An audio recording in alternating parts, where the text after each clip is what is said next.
都說領跑拉法五是高性能小鋼炮，但是你如果你去翻遍领跑的官方宣傳資料，就会发现它的定位从来都是高颜值運動轿跑。可能會有人問了，到底什麼是運動型轿跑啊？簡單來說它不是單純跑得快的性能車，也不是只追求空間的家用車，而是姿態加操控加體驗的3重統一。外觀呢带有碟盘寬體、流線造型這樣的運動氣場，開起來呢帶有精準轉向、靈活響應的駕駛樂趣，同時呢又不能像純粹的跑車那樣去犧牲日常的實用性，這和主打大空間、舒適性的家用車有着本質上的區別。那麼今天咱們就來聊聊領跑的拉法五到底運動在哪裡。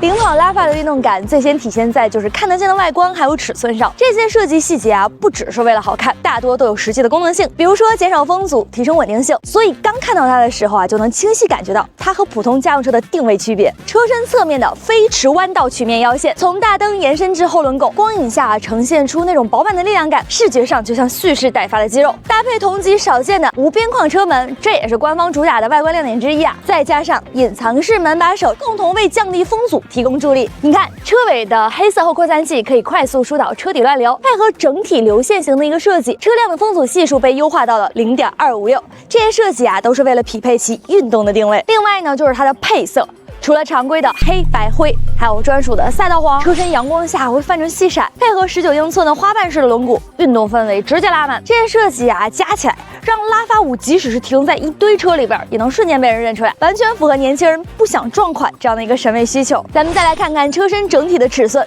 數據我放在這裡。值得講的一點是1520的車高，可能會有人疑惑啦，這不比高爾夫福克斯都高，這還能叫運動轎跑嗎？這裡咱們就來說說纯電車的先天特性了。電池包它是要放在底盤下方的，必然會佔用那一定的高度，想做到燃油運動車那樣的低趴確實是很難。但如果和同級純電車相比，拉法五的優勢就很明顯了。大眾ID.3車高是1568，名爵4 EV 是1551，這麼一對比，拉法五在純電陣營裡已經算是矮個子了。更關鍵的是尺寸配比的巧思，2735的長軸距搭配870的前輪軸車頭距離，825的後輪軸車尾距離，形成了長軸距短前後懸的經典運動轎跑比例。再加上1880這樣一個同級最寬車身，從側面看，你看就是寬體低趴的造型，這種比例不僅好看，更能提升行駛的穩定性。寬車身能夠降低重心，短前後懸則能讓車身響應變得更靈活。不管說是城市裡小拐彎還是高速上變道，都能感覺到車很跟手。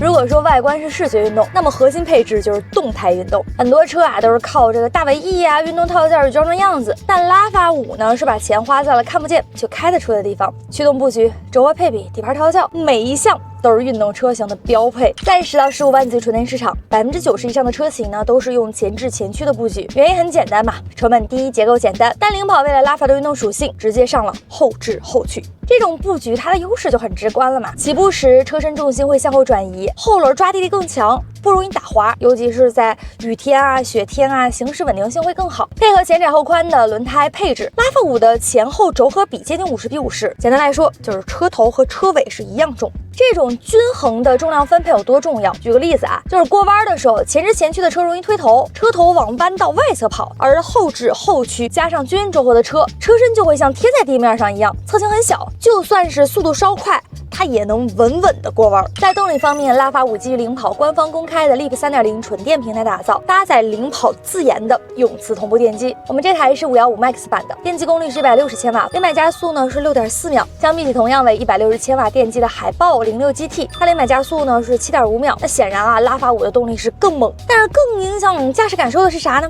底盤。这台车的底盤依舊是由斯特蘭蒂斯歐洲團隊負責調教，這並非簡單的技術輸出，而是基於拉法五定位的深度定制化合作。斯特蘭蒂斯集團在底盤工程領域有着100年積澱，曾主導過標致、雪鐵龍等品牌多款運動車型的調教工作，對於運動性與日常舒適性的平衡有着成熟的經驗。此次調教更是精準匹配拉法五的後置後驅這樣的一個布局特性。具體怎麼調的呢？首先是以34500牛米每度的高扭轉剛度車身為基礎，這個剛性數據比同級水平高出了20%，就像給調教打了一個穩定劑，讓底盤響應更精準。然後優化了前麥弗遜加後5連桿獨立懸架的彈簧阻尼係數，把橫向穩定桿的高度呢也調高了，這樣過彎時能有效的抑制車輛的側傾。轉向系統也做了調整，齒比更密，回正特性更自然，就是轉動方向盤的時候啊，車頭響得特別靈敏，沒有虛偽，真正做到了指哪兒打哪兒。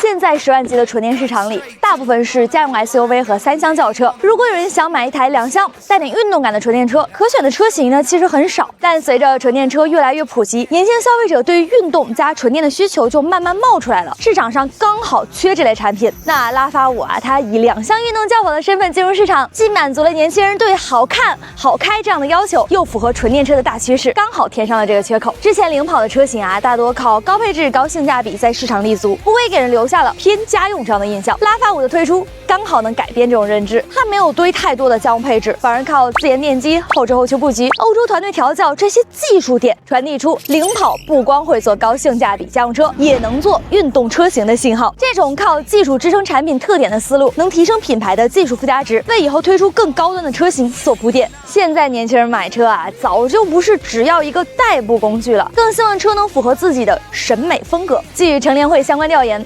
，25歲到35歲的購車群體，超過60%的人會把車當做個人風格的一種。拉法的無框車門、運動造型還有多樣配色，剛好踩中了這種需求。同時，它2735的軸距帶來的使用空間，又能滿足日常通勤、周末短途出行的需求。這種個性加實用的組合，對於年輕人來說啊，吸引力確實不小。從空氣動力學設計的外觀，到黃金比例的尺寸，再到藏在車身裡的運動配置，領跑拉法5形成了一套從表到裡的產品邏輯。它不光給消費者提供了一款有駕駛樂趣的純電轎跑，也靠着精準的定位還有技術表現，成為領跑品牌升級的一個重要產品，也為這個價位的運動純電市場提供了新的選擇。